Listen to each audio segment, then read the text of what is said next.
కరీంనగర్ లోక్సభ స్థానంలో Congress BRS match fixing politics చేస్తున్నాయని ఆరోపించారు బండి సంజయ్.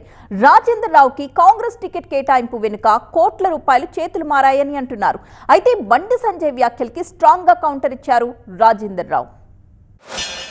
రాజేంద్ర గారికి టికెట్ ఇప్పించిన వల్ల పైసలు పెద్ద ఎత్తున చేతులు మారినాయి, కోట్ల రూపాయలు చేతులు మారినాయి. ఇవాళ ఫోన్ ట్యాపింగ్ నిందితుడు ప్రభాకర్ గారు అమెరికా నుండి అశోక్ ద్వారా కాంగ్రెస్ పార్టీ నాయకులకు గల్లీ నుంచి ఢిల్లీ వరకు జాతీయ స్థాయి నాయకులు కూడా అందరికి పైసలు ముట్టాయని చెప్పి ఇవాళ తెలంగాణ కరీంనగర్ మొత్తం కోడే కూర్చున్నాయి. ఇవాళ చందమామ కట్టుకథలు మొత్తము ప్రభాకర్ రావు గారు ఎక్కడనో ప్లాన్ చేసినారట. అసలు ప్రభాకర్ రావు గారు ఎవరో నాకు తెలియదు. నా జీవితంలో నేను ప్రభాకర్ రావు గారిని కలవనే లేదు.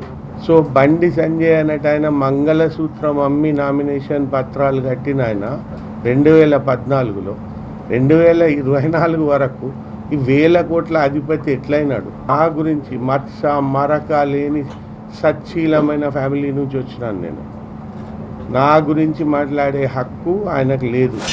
రాజేంద్రరావు ద్వారా కరీంనగర్ సంబంధించిన మంత్రి కోట్ల రూపాయలు తీసుకొని జాతీయ స్థాయి నాయకులకు రాష్ట్ర స్థాయి నాయకులకు కోట్ల రూపాయలు ముట్ట చెప్పి ఇలా ముఖ్యమంత్రి గారు వేరే వ్యక్తికి టికెట్ రావాలని కోరుకున్నప్పుడు కూడా, ముఖ్యమంత్రి గారు ఫైట్ చేసినప్పుడు కూడా ఇలా ముఖ్యమంత్రి గారు చెప్పిన వ్యక్తికి టికెట్ రాలేదు అంటే ఎంత తతంగా నడిచిందో, ఎన్ని కోట్ల రూపాయలు ఇవాళ చేతులు మారే అర్థం చేసుకోవాల్సిన అవసరం ఉంది.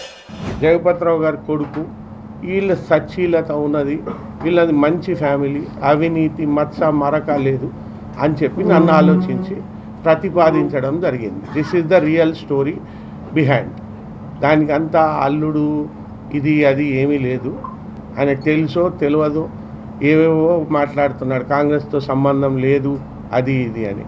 సో బండి సంజయ్ ఫస్ట్ నీ మిడిమిడి జ్ఞానంతో వచ్చి పిచ్చి పిచ్చి ప్రేలాపనలు చేస్తే ప్రజలు ఏదైతుందో హర్షించరు. ప్రజలు నీకు కొంచెం బ్యాలెన్స్ తప్పింది అనుకుంటారు. తస్మాత్ జాగ్రత్త, ఇలాంటి పిచ్చి ప్రేలాపనలు చేయరు.